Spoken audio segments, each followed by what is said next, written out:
आज तक किसका होगा राज तिलक, ये सवाल सबके मन में उन 5 राज्यों को लेकर है जिनके चुनाव संपन्न हुए हैं। बंगाल के 8वें चरण का चुनाव आज संपन्न हुआ और जो आंकड़े हमारे सामने, जो एग्जिट पोल के अनुसार हमारे सामने हैं, वो आपके सामने हम रखते हैं। क्योंकि पश्चिम बंगाल में भारतीय जनता पार्टी और टीएमसी के बीच कांटे की टक्कर नजर आ रही है। बीजेपी प्लस 134 से 160, तृणमूल प्लस 130 से 156 के दायरे में इस समय नजर आ रहे हैं। पश्चिम बंगाल में कभी ऐसा नहीं देखा गया है कि वहां की जनता दो पार्टियों के बीच कुछ इस तरह से बटे। क्योंकि पश्चिम बंगाल कहते हैं अगर अपना मन बना लेता है तो बना लेता है। तो क्या संकेत दे रहे हैं ये आंकड़े? आपको यह भी बता दें कि इनमें से 26 सीटें ऐसी हैं जो 1% वोट के दायरे में का फासला है, तो वो किसी के भी पक्ष में जा सकती है। और कुल 60% ऐसी सीटें हो जाती हैं जो 60 सीटें ऐसी हो जाती हैं जो 2% के फासले पर जिनके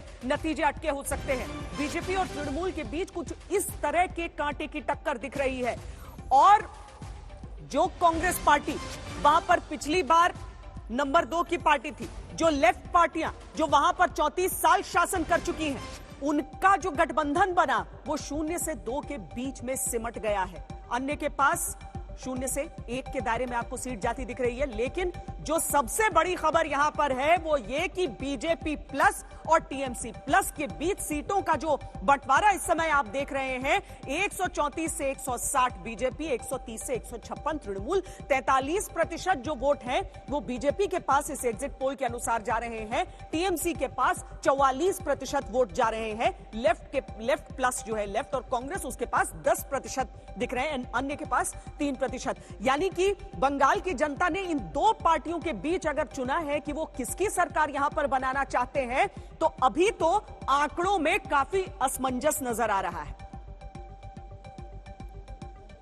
हमारे साथ स्टूडियो में इस समय संजय कुमार जी मौजूद हैं।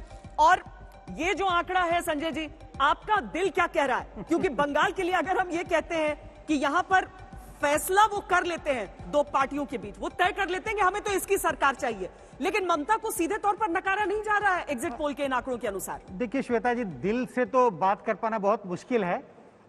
वोट डल चुके हैं और हमें आंकड़ों के हिसाब से जाना चाहिए। मुझे थोड़ी अचंभित करने वाली बात है, एक आंकड़े को देखना चाहिए। ममता बनर्जी को दोबारा मुख्यमंत्री के रूप में देखने वाले 46% लोग हैं, और अगर आप दूसरे नेताओं को देखें तो 5-7% है। हम जानते हैं कि इनकम्बेंट चीफ मिनिस्टर के लिए बहुत हाई रेटिंग होती है, लेकिन दूसरे नेताओं के लिए बिल्कुल भी नगण्य एक तरह से पसंदीदा दिखाई जा रही है। और 46% रेटिंग बहुत हाई रेटिंग है। अगर हम दूसरे राज्यों से तुलना करें चीफ मिनिस्टर की रेटिंग के हिसाब से, तो क्या 46% ऐसे लोग हैं जो ममता बनर्जी को मुख्यमंत्री के रूप में देखना चाहते? तो क्या यह संभव नहीं कि इतने ही लोग, लगभग इतने लोग, उन्हें उस पार्टी को वोट भी करेंगे? क्योंकि अगर वो मुख्यमंत्री के रूप में कैसे देखना चाहेंगे जब तक वो पार्टी को वोट नहीं करते? तो आंकड़ों के हिसाब से मुझे लगता है, आज हमारे अनुमान जो भी हैं, एक्सिस माई इंडिया के जो हमारा अनुमान है उसके हिसाब से तो ये लग रहा है कि बिल्कुल कांटे का मुकाबला है, और कांटे के मुकाबले में एक कदम बीजेपी आगे दिखाई पड़ती है। मुझे लगता है कांटे के मुकाबले में भी तृणमूल शायद थोड़ा आगे निकल जाए। हाँ। क्योंकि प्रदीप जी ने हमें बताया 60 सीटें ऐसी हैं जहां पे जो दोनों पार्टियों का अंतर है वो सिर्फ 2% का है।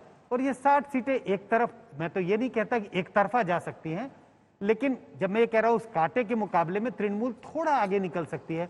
हो सकता है ये 60 सीटें जहां कांटे का टक्कर है उनमें तृणमूल को थोड़ा सा एज मिल जाए। तो हालांकि आंकड़ों के हिसाब से और दिल के हिसाब से मुझे लगता है यही होने वाला है जी।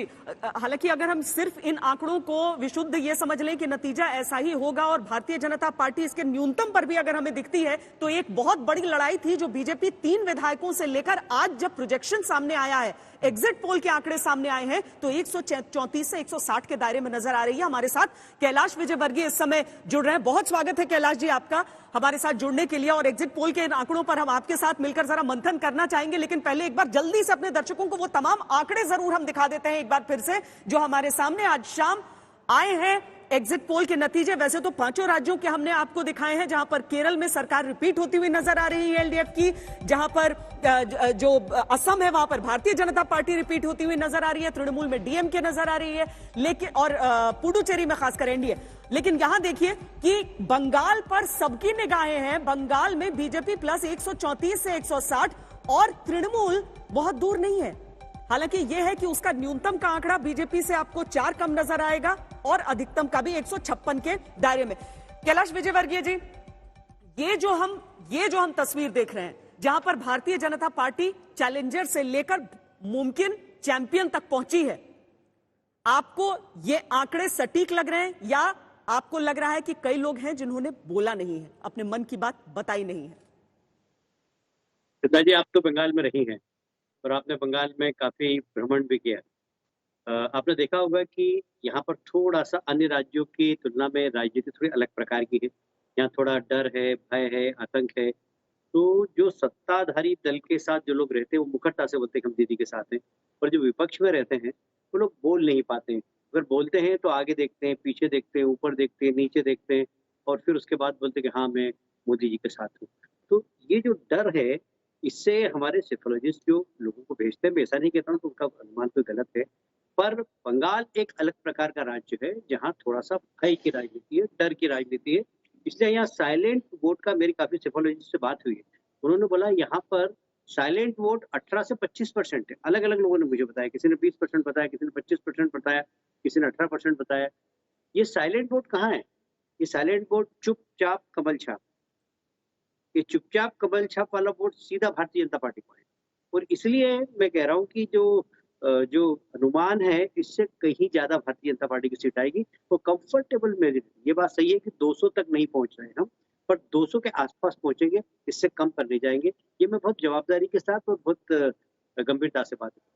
वैसे तो प्रीलिम की परीक्षा की तरह होता है कि जिसका जो रिजल्ट है वो अपना आत्मविश्वास तो बढ़ाता है, लेकिन ये अंतिम नतीजा होता नहीं है, उसके लिए इंतजार करना पड़ता है आखिरी रिजल्ट का ही। लेकिन सीधे तौर पर जो आपने ये बता दिया है कि 200 पार का जो अभी तक आप आंकड़ा दिखा रहे थे, उतना आपको नहीं लग रहा है कि उसको पार कर पाएंगे, क्योंकि ममता बनर्जी की जो पॉपुलैरिटी हमारे इस एग्जिट पोल के हिसाब से बताई जा रही है कैलाश जी, वो 43% है अभी भी। देखिए, आपका एग्जिट पोल जो बता रहा है, यहाँ पर एक आपने तीसरा आंकड़ा देखा नहीं है कि कांग्रेस और लेफ्ट, राहुल जी ने जब लास्ट में ये कहा कि मैं प्रचार करने नहीं जाऊंगा, तो ये इसलिए नहीं कहा कि उन्होंने कोई कोविड के समर्थन, उनका और दीदी का समझौता का, उनको लगा है कि चारों फेस में बीजेपी बहुत आगे है, तो बीजेपी को रोकने के लिए अच्छा ये है कि हमारा वोट शिफ्ट कर दो। कांग्रेस का वोट भी शिफ्ट हुआ है, सीपीएम का वोट भी शिफ्ट हुआ है, और जो एक थर्ड फ्रंट था वो करीब करीब कोलैप्स सा जैसा हो गया है। ये आपके आंकड़े भी दिखा रहे हैं, तो ये वोट भी शिफ्ट हुआ है। इसमें से सारा दीदी के पास नहीं जाएगा, उसमें से कुछ वोट हमारे पास भी आएगा। और इसलिए ये जो अभी आपने कहा कि बंगाल में ऐसा नहीं होता है कि वहां पर हंग बनेगा तो इस पार या उस पार, इस पार या उस पार ही होगा, आपका अनुमान बिल्कुल ठीक है। और वो भारतीय जनता पार्टी के साथ जाएगा, क्योंकि मेरा भी यहाँ पर 6 साल से मैं घूम रहा हूँ और एक एक गली मैंने छान मारी है बंगाल की, और मैं कह सकता हूँ कि बंगाल की तासीर कुछ अलग है देश से, एकदम अलग। जो लोग सोचते हैं कि राजनीति ऐसे होती है, वहां पर अलग प्रकार की राजनीति, और इसलिए मैं बहुत कॉन्फिडेंट हूँ भारतीय जनता पार्टी की सरकार आएगी, अच्छी कंफर्टेबल मेजोरिटी से। कैलाश जी, हमने देखा ममता बनर्जी ही वो नेता थी जिन्होंने 2019 से पहले वो आह्वान किया था कि मोदी वर्सेस ऑल हो जाओ और सबको एकजुट कर लिया था। इन चुनावों के बीच में ममता बनर्जी अकेली दिखती थी, लेकिन उन्होंने जो एक अपील की बाकी पार्टियों से कि आप लोग कम से कम मेरे साथ इस समय रहिए, क्योंकि ये राष्ट्र की राजनीति का भी मसला है। भारतीय जनता पार्टी के खिलाफ अगर कोई एक चेहरा, अगर प्रधानमंत्री नरेंद्र मोदी के खिलाफ कोई एक चेहरा सबसे प्रमुखता से रहा है, तो वो राहुल गांधी का चेहरा नहीं रहा है। कांग्रेस बड़ी पार्टी होने के बावजूद वो ममता बनर्जी का चेहरा रहा है। कैलाश जी, आप ऐसा अनुमान लगा सकते हैं कि ममता जी एक बड़ा चेहरा रहा है, क्योंकि वो मुखरता से बोलती हैं, पर देश के अंदर उनका कोई पॉपुलर वोट होगा ऐसा मैं नहीं मानता ममता जी का। ठीक है, आप लोगों मीडिया में काफी आती है, कभी कभी क्या होता है कि आपको अगर जंगल का राजा नहीं बनना पर जंगल में फेमस होना, तो शेर से जाके भिड़ जाओ, तो बोले शेर से लड़े थे इसलिए फेमस हो जाते हैं। तो इसलिए ममता जी की लीडरशिप मोदी जी की लीडरशिप के आगे बहुत बौनी है, और इसलिए आपका कंपैरिजन अपनी नजरिए से हो सकता है, मेरा कंपैरिजन मैं विपक्ष का सबसे प्रमुख चेहरा होने के नाते बोल रही हूँ। मैं ये नहीं कह रही हूँ कि वो सामने में खड़ी है, मैं ये कह रही हूँ कि विपक्ष का जो सबसे प्रोमिनेंट चेहरा है, जिसने पूरे विपक्ष को एकजुट किया, वो ममता बनर्जी ही रही है। इसीलिए पश्चिम बंगाल के नतीजे इतने अहम हो जाएंगे। देखिए, ममता बनर्जी भी है, शरद पवार जी भी, बहुत सारे लोग हैं जो कहीं न कहीं अपनी एक अहम भूमिका अदा करते हैं विपक्ष में, पर सबका एक सीमित दायरा है। कि कोई देशव्यापी कोई चेहरा हो अभी मोदी जी के खिलाफ ऐसा कोई दिखाई नहीं देता। पर हाँ, इस चुनाव के दौरान ममता जी ने प्रमुखता के साथ मोदी जी का विरोध किया, तो हम कह सकते हैं कि हाँ भाई, मोदी जी के खिलाफ एक बड़ा चेहरा विपक्ष का है। पर क्या बीजेपी के लिए इन नतीजों में, अभी तो एग्जिट पोल है, लेकिन जो नतीजे आएंगे भी उसमें कोई राष्ट्रव्यापी संकेत होगा क्या? जो किसान आंदोलन यहां पर चल रहा था, जो कोरोना की दूसरी लहर की वजह से अब उतनी खबरें सामने नहीं आती हैं, हालांकि किसान वहीं पर इस समय भी मौजूद हैं। राकेश टिकैत बंगाल में पहुंचे भी प्रचार करने के लिए भारतीय जनता पार्टी के खिलाफ। क्या उस बाबत भी नतीजे कोई संकेत देंगे? मुझे लगता है कि एक देश के लिए बहुत ही टर्निंग पॉइंट है देश की राजनीति का एक, क्योंकि बंगाल एक ऐसा प्रदेश है जहाँ भारतीय जनता पार्टी का बहुत ज़्यादा अस्तित्व था नहीं, और हम लोगों ने वहाँ पर मेहनत करके एक पहचान बनाई। तो मुझे लगता है, मैं इसको थोड़ा-सा और व्यापक करता हूँ कि बंगाल एक सीमावर्ती प्रदेश है, और पिछले अगर 4 दशक से आप देखेंगे, तो सीपीएम का राज रहा और उसके बाद टीएमसी का राज रहा। एक घुसपैठिया बहुत बड़ी समस्या रही यहाँ पर। जब घुसपैठिए आते हैं, तो एक वोट बैंक बनाने की कोशिश की। ये वोट बैंक पहले सीपीएम के साथ था, अब टीएमसी के साथ चला गया। आने दिया, वोटर लिस्ट में नाम लिखाया, पर इसके साथ-साथ सिर्फ घुसपैठिए नहीं आए, फेक करेंसी आई, फेक हथियार, अवैध हथियार आए, उसके साथ स्मगलिंग हुई, उसके साथ वुमेन ट्रैफिकिंग हुई, उसके साथ गो तस्करी हुई। ये तमाम चीज़ें हुई जो देश की आंतरिक सुरक्षा को भी कहीं न कहीं खतरा पैदा कर रहे थे। तो देश के लिए यहाँ पर एक ऐसी सरकार आए जो देश के बारे में सोचे, कुर्सी के बारे में नहीं सोचे। तो बंगाल में ये परिवर्तन बड़ा सिग्निफिकेंस है देश के लिए। पार्टी के लिए हो सकता है, विचारधारा के लिए हो सकता है, पर देश के लिए भी बहुत ज़रूरी था, क्योंकि देश की बहुत बड़ी सीमा बंगाल से जुड़ती है और वहाँ पर कहीं न कहीं देश की आंतरिक सुरक्षा को खतरा पैदा हो रहा था। और मैं समझता हूँ कि एक बहुत बड़ा बंगाल की जनता ने जो निर्णय लिया, वो देश हित में लिया। कैलाश जी, चूंकि हम सीट बाय सीट हमारा ये एग्जिट पोल होता है, इसमें 26 ऐसी सीटें हैं जिनमें 1% जीत या हार का फासला है, और 60 ऐसी कुल सीटें हो जाती हैं जिनमें 2% से कम है जीत और हार का फासला। और इसमें सबसे बड़ी बात यह है कि इन्हीं सीटों में से एक है नंदीग्राम।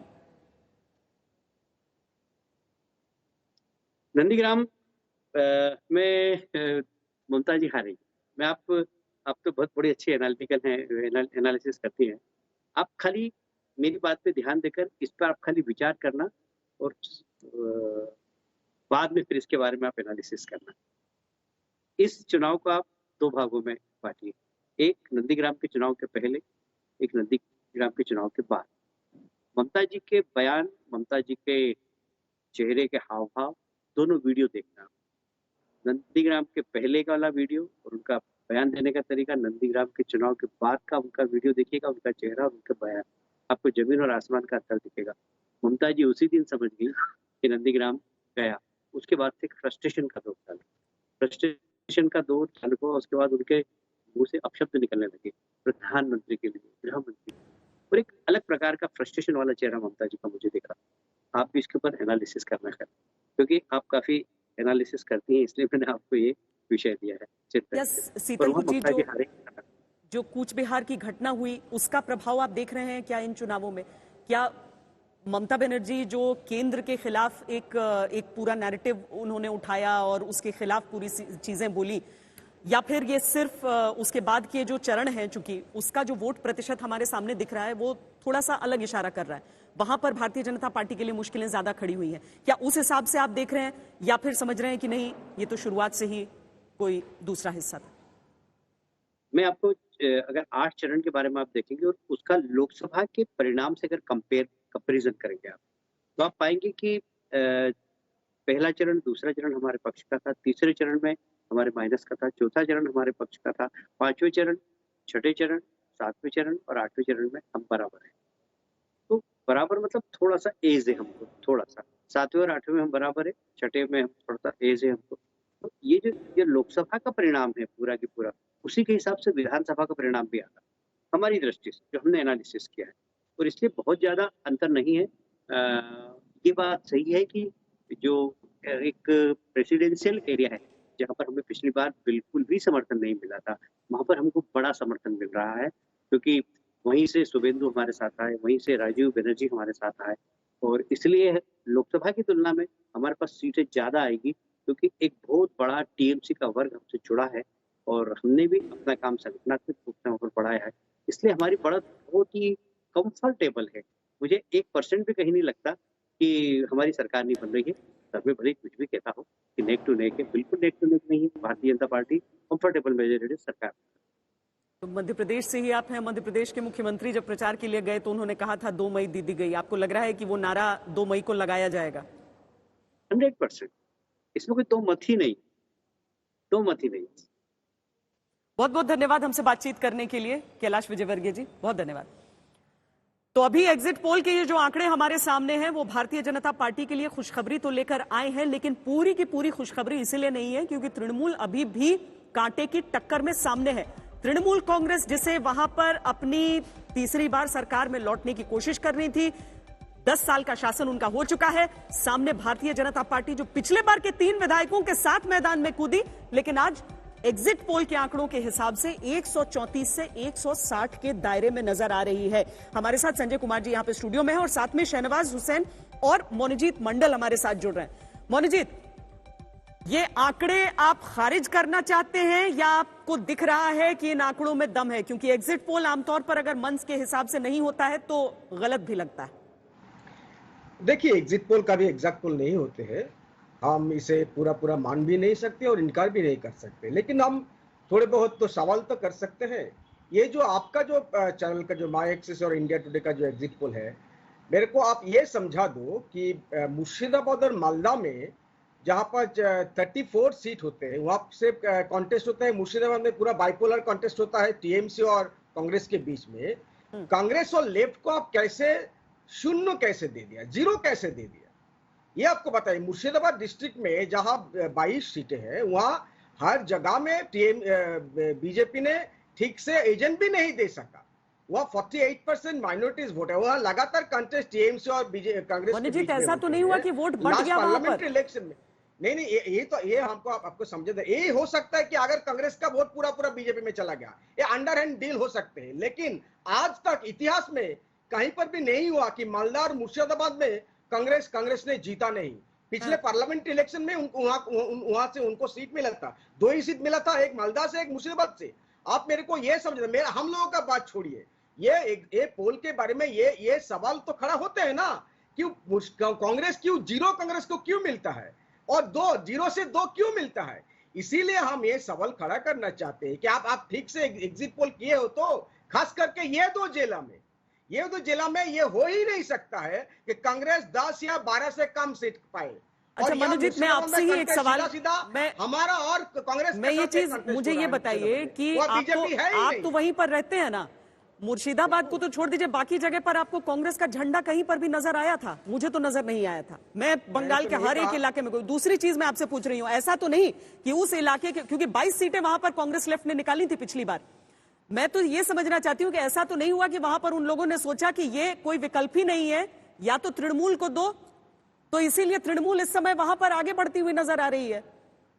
बाकी में आपके हो सकता है वोट बढ़ गए। 2016 में इन लोगों को 22 सीट नहीं मिला। आपका आंकड़ा ठीक कर लीजिए। टीएमसी को 4 सीट मिले थे 2016 में, और अभी पूरा 50-50 मामला हो गया। मैं उस फेज की बात कर रही हूँ जो पार्लियामेंट्री नहीं पार्लियामेंट, मैं मुर्शिदाबाद की बात कर रहा हूँ। आपका तो एक जगह में तो पकड़ा हूं ना, क्योंकि इस जगह का जो एग्जिट पोल आपका जो डाटा है, जो एनालिसिस है, ये हम लोगों के समझ से बिल्कुल बाहर है, क्योंकि वहां पर पूरा बाइपोलर कॉन्टेस्ट है, 50-50 कॉन्टेस्ट है। पूरा बंगाल को कॉन्टेस्ट नहीं कर रहे इस बात पे बताइए, वहां पर भी तो। लेकिन संजय जी सिफोलॉजिस्ट है, हमारे साथ स्टूडियो में है, वो आपके जो एकदम ग्लेयरिंग मिस्टेक है उसके बारे में हम पहले बात किया। मतलब कांग्रेस को सीट क्यों नहीं मिली, आप इस बात को लेकर चिंतित हैं। लेकिन संजय जी आप क्या एक्सप्लेन करना चाहेंगे? आपका पोल के बारे में हम पूछ रहे हैं, वही तो बता रहे हैं ना मोनोजीत। हालांकि ये सर्वे हमारा नहीं किया हुआ है, ये Axis My India Pradeep Gupta ji ने किया है। लेकिन जो सवाल आप उठा रहे हैं और आप बार बार इस बात का जिक्र किया जा रहा है कि 27 सीटें 26 सीटें ऐसी हैं जहां पर कि जीत हार का फैसला जो पार्टी नंबर 1 और पार्टी नंबर 2 है 1% का फासला है। 60 सीटें ऐसी हैं जहां पे कि 2% का फासला है। ये संभावना है कि मालदा मुर्शिदाबाद की जो विधानसभा सीटें हैं वो इन्हीं सब सीटों के बीच में फंसी हुई होंगी और हो सकता है हार जीत का फासला का जो अंतर है, अभी जो अंतर दिखाई पड़ रहा है वो बहुत माइनर है। तो 2 सीटें हैं, हो सकता है कि आप 6 सीटें भी हो सकती है, 4 सीटें भी हो सकती हैं। तो इसकी संभावना से इनकार नहीं किया जा सकता। आपको लग रहा है ऐसा कैसे हो सकता है? लेकिन कई बार ऐसा होता है। जवाब आपसे सुनेंगे, लेकिन पहले एक बार शहनवाज हुसैन भी चूंकि हमारे साथ हैं, उन्हें भी जोड़ लेते हैं, उसके बाद हम आपसे जवाब जरूर ले लेंगे। शहनवाज जी, ये जो पूरी चर्चा को जो दिशा मिल गई है, इस सीटों के जो टकराव है दोनों के बीच इस समय, बीजेपी और टीएमसी के बीच में, अमित शाह तो 200 प्लस पार का आंकड़ा दिया करते थे, लेकिन आज 200 के आसपास तो नहीं दिख रहे हैं। टक्कर में दिख रहे हैं पर 200 के आसपास नहीं दिख रहे हैं। शहनवाज जी, देखिए, मैं भी बंगाल घूम के आया हूं, प्रचार में रहा हूं, आप भी गई। हम सब सीट जीतने के लिए लड़ते हैं और हम टारगेट बड़ा करके लड़ते हैं। हम कभी भी अपना टारगेट कम करके नहीं लड़ते। हम 200 के पार जाएंगे यही कह के हम चुनाव में गए और यही वजह है कि आज हम 200 के पार पहुंचेंगे ऐसा लगता है हम लोगों को। लेकिन मनोजीत दा के साथ दिक्कत ये हो रही है कि इनकी सरकार नहीं बन रही है, इस वजह से फिक्रमंद नहीं है। कांग्रेस की 0 से 2 लेफ्ट और ये मिलकर कैसे हो जाएंगे, इसके लिए आपसे बहस कर रहे हैं। सवाल ये है कि पूरे बंगाल के चुनाव में तृणमूल कांग्रेस जब नंदीग्राम में ही हार रही है तो और कहाँ जीतेगी। मैंने सब जगह के अन्य जगह के भी सर्वे देखे हैं, आपके यहाँ भी सर्वे में मैं पूरा डिबेट सुन रहा था। ऐसे तो मैं काफ़ी कोरोना को लेकर जो काम करता हूँ वो कर रहा था, लेकिन थोड़ी देर के लिए आपसे जुड़ा और मैं उसमें बीच में देख रहा था कि जो नंदीग्राम के अंदर भी आपका भी सर्वे जो है वो एक्सिस का वो भी क्लोज फाइट बता रहा है। तो जब दीदी जीतने को तैयार नहीं है, जब सर्वे में एग्जिट पोल में दीदी की ये हालत है तो तृणमूल की क्या हालत होगी, आप अंदाजा कीजिए। दूसरी बात यह है कि हम लोगों ने डेवलपमेंट के लिए चुनाव लड़ा। इन्होंने जो कहा था माँ माटी मानुष, उसकी जगह गोली बम बारूद था, वो डर था। और पहले जो कैलाश जी ने आपसे कहा वो सही है कि बंगाल में वोट देने के बाद भी ये निर्भीकता नहीं है कि लोग कह दें कि हमने किसको वोट दिया, क्योंकि वहां टीएमसी के लोग खड़े हैं, लोगों ने चुपचाप कमल छाप, ये बातें इतने लोगों ने आके अगर कही 134 से 160 का दायरा दिखा रहे हैं तो उसमें भी तो उन लोगों ने कहा ही ना, ये अगर भय मुक्त बोल सकते हैं तो बाकी लोग नहीं, आपका एकदम तर्क सही है। जो लेकिन जो लोग नहीं कह पाए, जो हिम्मत नहीं कर पाए, या जो बीच का एरर होगा वो भारतीय जनता पार्टी की तरफ जा रहा है। देखिए बंगाल ऐसा है, 2 दिन की बात है, पिछली बार भी हम लड़े सब देखिए, एक ब्रेक के लिए पिछली बार भी लड़े थे, तो हमें नहीं उम्मीद थी कि हमें 3 मिलेगा और दीदी को इतना मिलेगा। बंगाल जिसको देता है छप्पड़ फाड़ के देता है। हाँ। आज तक पर हम लगातार आपको एग्जिट पोल के नतीजे दिखा रहे हैं India today, axis My India के आंकड़ों के अनुसार, और अब तक के हमारे ट्रैक रिकॉर्ड के अनुसार भी आप समझ सकते हैं कि अगर हम ये आंकड़ा सामने दिखा रहे हैं कि भारतीय जनता पार्टी प्लस 134 से लेकर 160 के दायरे में और तृणमूल 130 से लेकर 156 के दायरे में, तो ये संकेत क्या हो सकते हैं? आप सोचेंगे इतना बड़ा दायरा क्यों? इतना बड़ा दायरा इसीलिए क्योंकि 60 ऐसी सीटें हैं लगभग इस पूरी गणना में जहां पर 2% से कम, 2% या उससे कम है जीत और हार का आंकड़ा। इसीलिए आप इतना बड़ा दायरा इस समय देख रहे हैं। कांटे की टक्कर इन दोनों के बीच इस समय नजर आ रही है पश्चिम बंगाल में। हमारे साथ स्टूडियो में संजय कुमार मौजूद हैं, हमारे साथ भारतीय जनता पार्टी के जो स्टार प्रचारक भी रहे हैं, बिहार में मंत्री हैं, शहनवाज हुसैन हमारे साथ है, मनुजीत मंडल तृणमूल कांग्रेस की तरफ से हमारे साथ है। और मनुजीत, आपको आपत्ति इस बात पर हो रही है कि आखिर कांग्रेस और लेफ्ट कैसे इतने पे सिमट गए? क्या आपको लग रहा था कि जब कांटे की टक्कर हो जाएगी तो कांग्रेस लेफ्ट आपको समर्थन दे देंगे और सरकार बनाने में कोई दिक्कत नहीं होगी? नहीं, देखिए ये बात नहीं है। हमारा जो असेसमेंट है बिल्कुल साफ है, हम क्लियर मेजोरिटी हम लेंगे। और एग्जिट पोल को अगर मानोगी, हम तो पूरा इनकार नहीं कर सकते, पूरा मान भी नहीं सकते। ज्यादा से ज्यादा एग्जिट पोल टीएमसी को आगे दिखा रहा है, ये आप भी जानते हैं, हम भी जानते हैं। लेकिन इस बात में हम बिल्कुल कंप्लेसेंट नहीं है। हमारा जो असेसमेंट है वो बिल्कुल साफ है, हम लोगों को क्लियर मेजोरिटी मिलेगा और वो 175 से कम नहीं होगा। लेकिन हम ये जानना चाहते हैं असेसमेंट का जो स्टैंडर्ड होते हैं ना, मुर्शिदाबाद डिस्ट्रिक्ट इसलिए हम पकड़ा, बाकी जगह में छोड़ दीजिए पोलराइज कंटेस्ट हो रहा है। लेकिन ये 2 डिस्ट्रिक्ट में भी आप दिखा रहे हो कि बिल्कुल पोलराइज कंटेस्ट हो रहा है, इसमें हमारा आपत्ति है। क्योंकि मुर्शिदाबाद में बीजेपी कुछ है ही नहीं, वो 22 सीटों में लगातार टीएमसी और कांग्रेस के बीच में कॉन्टेस्ट होगा, वह टीएमसी और कांग्रेस को 50-50 सीट मिलेगा। इसलिए हम कह रहे हैं उस जगह का आधार कैसा हो गया, हर जगह में और ले लो, और मालदा में भी 3 वे कॉन्टेस्ट हो रहा है, टीएमसी बीजेपी और कांग्रेस के बीच में। वहां पूरा 4-4-4-12 सीट है, इस तरह से बात हो जाएंगे, ये हमारा असेसमेंट है। लेकिन मुर्शिदाबाद में हम फिर भी कह रहे हो बीजेपी है ही नहीं है। बीजेपी 4 या 5 नंबर में थे पार्लियामेंट इलेक्शन में, अभी क्या 1 या 2 नंबर में आ गया, यही हम जानना चाहते हैं। और हर जगह में दिखा रहे हो जहां पूरे बंगाल में हो सकता है, ये मामला हम मान सकते हैं कि हम पोलस्टर से पूछना चाहते हैं कि मुर्शिदाबाद में कैसे इस तरह का कंटेस्ट हो गया। मनोजीत दा, मैं आपसे ये जानना चाहता हूँ श्वेता जी के जरिए कि आप ये बताइए, मुर्शिदाबाद में नहीं है, ये तो आपने मान लिया कि बीजेपी नहीं है, बीजेपी कहाँ कहाँ बहुत स्ट्रांग है यही बता दीजिए आप।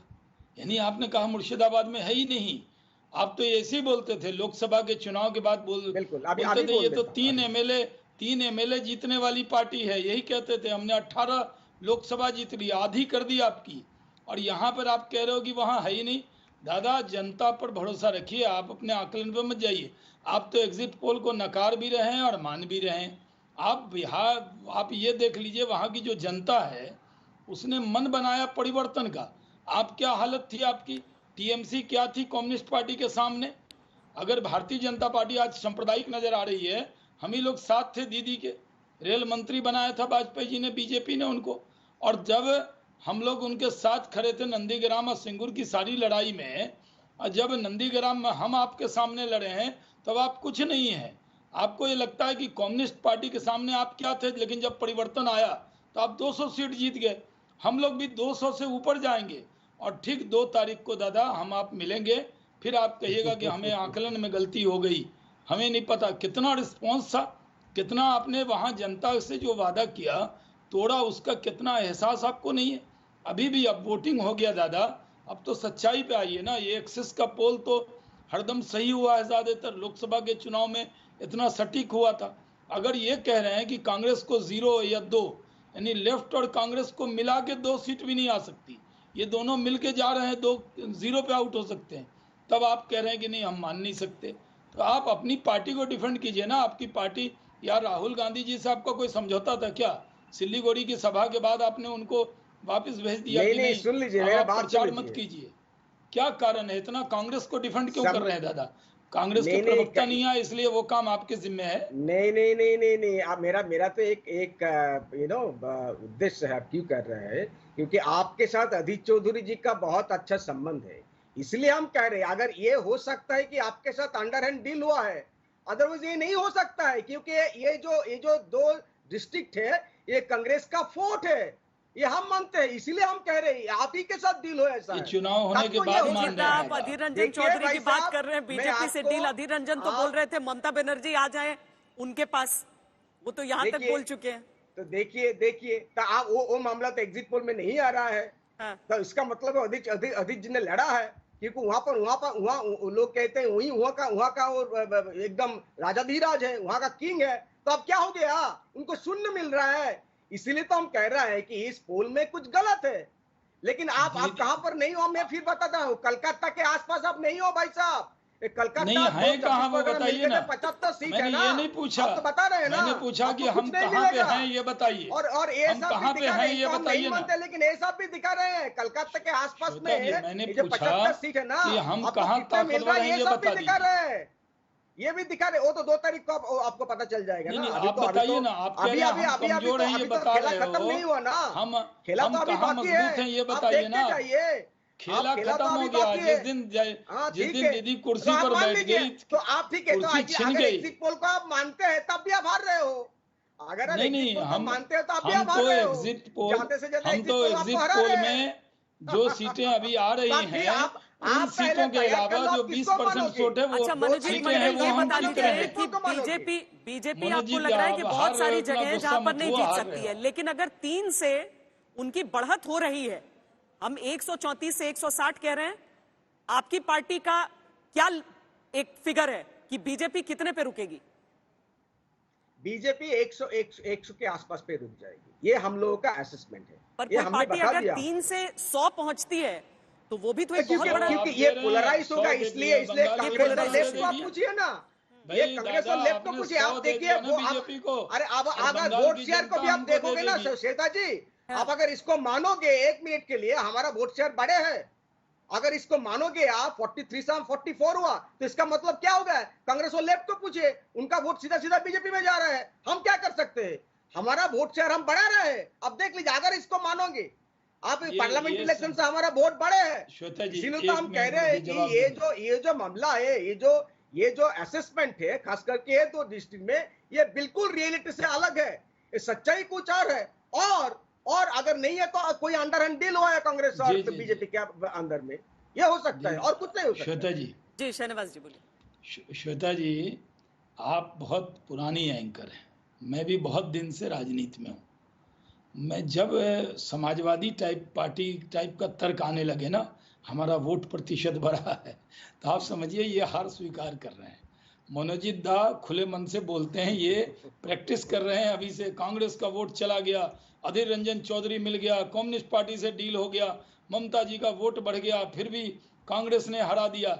ये सब अभी से तर्क कर रहे हैं दादा, ये मैं समझ रहा हूँ। दादा आप मान लीजिए कि आपके लिए मिठाई लाएंगे, बिल्कुल। आपसे मुलाकात नहीं हुआ, आप जब आए थे कैंपेन के टाइम में, आपके लिए अभी मिठाई लाएंगे, अच्छे से रसगुल्ला हमको तो आपने पत्थर दे दिया था दादा जब हम गए। नहीं, वो बिल्कुल सच नहीं था भाई, वो भूल जाओ, वो बिल्कुल सच नहीं था। हमने देखा, तो हम आपको लोग बहुत चाहते हैं, कुछ बात नहीं है, लेकिन 2 तारीख के बाद आपको रसगुल्ला खिलाएंगे, असली रसगुल्ला। इस बार कोई मिट्टी का रसगुल्ला नहीं होगा, डोंट वरी। चलिए देखिए, हम बाकी राज्यों का भी, चूंकि आज एग्जिट पोल हुआ है, हम जल्दी से बाकी राज्यों का भी रुख कर लेते हैं कि असम में किस तरीके से भारतीय जनता पार्टी, ऐसा लग रहा है कि अपनी सरकार को वहां पर रिपीट कर सकती है। सर्बानंद सोनोवाल हालांकि लोकप्रियता के मामले में हेमंत बिस्व शर्मा से 1% पीछे जरूर नजर आए, लेकिन बीजेपी प्लस को 48% वोट के साथ 75 से 85 सीटें मिलती हुई दिख रही हैं। ये कमोवेश वैसा ही आंकड़ा है जैसा पिछली बार बीजेपी को हासिल हुआ था असम में, और 2019 के लोकसभा चुनावों के विधानसभा सेगमेंट्स के आधार पर हम कह सकते हैं 75 से 85 बीजेपी। कांग्रेस प्लस जिसने एआईयूडीएफ के साथ गठबंधन किया था, गठबंधन की बहुत चर्चाएं हुई थी और देखना था कि क्या उसके गठबंधन पार्टनर्स यहां पर कर सकते हैं, लेकिन 40 से 50 सीटों पर वो सिमटे हुए दिख रहे हैं। मोदी का फैक्टर असम में दिखाई दे रहा है। ये एग्जिट पोल के जो अलग अलग सवाल लोगों से पूछे जाते हैं उसके आधार पर हम आपको बता रहे हैं, और इसीलिए भारतीय जनता पार्टी की जो सरकार है, वहां पर गठबंधन की जो सरकार है, वो 75 से 85 के बीच नजर आ रही है। संजय जी, असम में अगर आप देखें जिस तरह से बीजेपी को बढ़त मिल रही है, जिस तरह से बीजेपी जीतती भी दिख रही है, और चीफ मिनिस्टर की रेटिंग देखें वो बहुत नीचे है, 19% पर है, तो निश्चित रूप से और कई सवालों से ये संकेत मिलते हैं कि बीजेपी की जो असम में जीत हो रही है उसकी एकमात्र वजह है प्राइम मिनिस्टर नरेंद्र मोदी की पॉपुलैरिटी, क्योंकि सरकार के कामकाज का आकलन बहुत साधारण है और चीफ मिनिस्टर की रेटिंग तो बहुत ही पुअर है। एक तरह से 19% रेटिंग है, किसी भी इनकम्बेंट चीफ मिनिस्टर के लिए बहुत ही खराब रेटिंग मानी जाएगी। इस हिसाब से सारा का सारा श्रेय मोदी जी को जाएगा अगर आसाम में नतीजे वही आते हैं जो एग्जिट पोल दिखा रहे हैं। शहनवाज जी, ये चूंकि हमने वहां पर मुख्यमंत्री का चेहरा रखकर भी, जिसमें तरुण गोगोई भी थे कांग्रेस की तरफ से, हमने हेमंत बिस्व शर्मा को भी वहां पर रखा था, हेमंत बिस्व शर्मा की पॉपुलैरिटी ज्यादा नजर आई सर्बानंद सोनोवाल से। देखिए वहां पर ये सही है कि हेमंत बिस्व शर्मा और सर्बानंद सोनोवाल ये दोनों मिलकर वहां सरकार को बहुत अच्छे से चलाया है। श्वेता जी, मैं भी आसाम में भी काफी प्रचार मैंने किया है और मैंने पहली बार देखा, मैं बहुत जगह गया हूं जहां हमारी सरकार रहती है, कुछ न कुछ शिकायत हो जाती है कुछ लोगों को, ये हुआ ये नहीं हुआ, थोड़ी बहुत नाराजगी होती है जब भी आप सरकार में होंगे। मैंने पहली बार देखा कि यहाँ कोई भी सरकार के खिलाफ एक शब्द नहीं था, उनका गठजोड़ हो गया इसलिए वो लड़ाई में है ये कह रहे थे लोग, और उनका गठजोड़ रिएक्शन भी किया है, क्योंकि एआईयूडीएफ के बारे में जो तरुण गोगोई की राय थी, जो पूर्व मुख्यमंत्री थे, वो उनके बेटे की या कांग्रेस के आज के नेतृत्व के नहीं है। तो इसलिए पूरे आसाम में अगर आप देख लें, बराक वैली को इलाका छोड़ दें तो अन्य जगह बहुत रिएक्शन था कि कांग्रेस पार्टी जाके एआईयूडीएफ से मिल गई। जो लोग कई बार देश के खिलाफ बोलते हैं और अन्य बांग्लादेशी वोटरों को आगे बढ़ाने का काम करते हैं, उनसे जाकर कांग्रेस मिल गई, इसका भी बहुत रिएक्शन था। इसलिए अगर आपका एग्जिट पोल आने से पहले अगर दिल्ली में चर्चा करते तो हर कोई कह रहा था बड़ा टाइट है, बड़ा टाइट है। आपने तो यहाँ दिखाया 75 से 85। हमें पूरा यकीन है कि हम 100 के करीब पहुंचेंगे। और कांग्रेस पार्टी के लोग क्या ड्रामा कर रहे थे, आज तो आपके डिबेट में उन्होंने पता कर लिया, इसलिए जिस वक्त पल भी आए हैं वो आकर कुछ और बहस करना चाहे हैं, क्योंकि उनको मालूम हो गया कि 0 सीट मिल रही है बंगाल में, आसाम में भी हार रहे हैं और पुडुचेरी में भी वो हार रहे हैं। तो इसलिए उन्होंने डिबेट में आए, लेकिन डिबेट को डिरेल करना चाहा। या तो आना ही नहीं चाहिए। तो आप ये देख लीजिए कि आसाम के बारे में क्या किया, कुछ उम्मीदवार को ले जाके राजस्थान में रख रहे हैं, कुछ लोगों को छिपा रहे हैं, ऐसा लग रहा है कि उनकी कोई सरकार आने वाली है। वहां नरेंद्र मोदी जी पर बहुत विश्वास है। क्या क्या दुष्प्रचार बीजेपी और मोदी जी के खिलाफ नहीं किया कांग्रेस के लोगों ने AIDF के साथ मिलकर।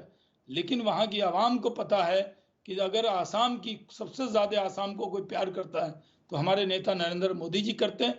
हम लोग कहीं भी प्रचार में गए, और आपको ये भी बता दूं, बराक वैली में मैं अल्पसंख्यक बहुल इलाके में भी गया तो वहां पर देखा कि मोदी जी के नाम पर है, वो कुछ नहीं जान रहे, वो कह रहे जी मोदी जी के पार्टी के साथ है। वो लेकिन दक्षिण का जो दरवाजा आप लोग खोलना चाह रहे थे शहनवाज जी, वो मुमकिन नहीं लग रहा है। प्रधानमंत्री नरेंद्र मोदी की स्वीकार्यता क्या वहां पर नहीं है? क्या जो आपका AIADMK के साथ आपने वहां पर चुनाव लड़ने का सोचा, क्या केरल में सबरीमाला का जो मुद्दा इतना बड़ा बनाया गया, वहां के नतीजे तो NDA को कहीं नहीं रख रहे हैं, बीजेपी को कहीं नहीं रख रहे हैं? जी जी जी श्वेता जी, बहुत वाजिब सवाल है आपका। मैं आपसे जब बात कर रहा हूं तो आपने उपयुक्त आदमी आज बुलाया है डिबेट के लिए, क्योंकि मैं केरल में भी सघन प्रचार मैंने किया है और केरल के अंदर हमारी सभाएं होती थी, लोग आए, लोगों में कमिटमेंट है, ये सही है। केरल में 2 ध्रुव में बटा हुआ केरल है, जो आपके सर्वे में, ओपिनियन पोल में भी दिखता है। मोदी जी से मोहब्बत बहुत है, लेकिन वो वोट तक नहीं बदल पाता है। और केरल में हमने कोई बढ़ा चढ़ा कर दावा नहीं किया, लेकिन मैं आपको आज कह रहा हूं, ये दोनों गठबंधन का आखिरी चुनाव है। जिस तरह यानी LDF और UDF का, हम आएंगे तो पूरी ताकत से त्रिपुरा की तरह आएंगे। त्रिपुरा में हम 1 सीट जीतते थे, कभी नहीं जीतते थे, कभी 2 सीट जीतते थे, आए तो एकदम 2/3 बहुमत से आए। केरल पूरी तरह, जब एक बार वो जो बांध मजबूत बना रखी है दोनों ने कि आप बंगाल में मिलकर लड़ेंगे और केरल में अलग अलग लड़ेंगे, ये जो बहुत बड़ी फिक्सिंग है। और खासकर राहुल गांधी जी जब से सांसद बने हैं केरल से, तो उनको ये रहता है कि इतना झगड़ा UDF LDF में ना हो कि उनकी सीट खतरे में पड़ जाए। इसलिए मुझे तो लगता है 1 MP की सीट के लिए कांग्रेस वहां LDF को लगता है कि अंदर उनका समझौता था कि भाई बंगाल में हम मिलकर लड़ेंगे तो क्या संदेश जाएगा। तो कांग्रेस पार्टी वहां पर, जो पहले हर बार होता था कि एक बार LDF दूसरी बार UDF, वो नहीं था। लगता है कांग्रेस भी LDF को ही जिताना चाहती थी, इसलिए हमारी सीटें बहुत नहीं दिख रही होगी, लेकिन हमारी लड़ाई बहुत अच्छी हुई है। मोदी जी से मोहब्बत बहुत लोगों को है। लोगों को लगता है गॉड्स ओन कंट्री में कम से कम सबसे ऐसा नेता जो सबको लेकर चल सकता है, मोदी जी आए। हमारी वहाँ संगठन मजबूत है, हमारी बहुत कार्यकर्ताओं की शहादत हुई है, लेकिन हम बहुत सीटें नहीं पा रहे हैं आपके एग्जिट पोल में। लेकिन मानते हैं जब हम आएंगे तो पूरी ताकत से केरल के अंदर आएंगे, जैसे कर्नाटक में। बहुत धन्यवाद शहनवाज जी हमारे साथ जुड़ने के लिए, क्योंकि जो अभी तक एग्जिट पोल के जो आंकड़े हमारे सामने हैं उसके हिसाब से पश्चिम बंगाल में कांटे की टक्कर, जिसमें भारतीय जनता पार्टी को TMC पर मामूली बढ़त मिली हुई नजर आ रही है। केरल में हमने देखा है कि किस तरीके से मुमकिन है कि इतिहास रचा जाए, क्योंकि अभी तक 100 के पार किसी पार्टी का आंकड़ा चला जाना है या वहां पर सरकार रिपीट होना एक बहुत बड़ी चीज वहां पर LDF के लिए हो सकती है। तमिलनाडु का जहां तक सवाल है, वहां पर DMK स्टालिन, उनका दबदबा चलने वाला है। आंकड़े यही तस्दीक कर रहे हैं। पुडुचेरी में NDA के लिए बेहतर खबर नजर आ रही है। ये सारे जो 5 राज्यों के जो एग्जिट पोल हैं वो हमारे सामने हैं। 2 तारीख को मतगणना का जब दिन होगा, उस दिन भी सबसे तेज नतीजे और सबसे सटीक नतीजे आप आज तक पर ही देख सकते हैं, लेकिन ये सबसे सटीक एग्जिट पोल जो देश का है उसके आंकड़े आपने आज देखे हैं। मनोजीत जी आपका, शहनवाज आपका बहुत धन्यवाद, संजय जी आपका भी हमारे साथ जुड़ने के लिए बहुत धन्यवाद।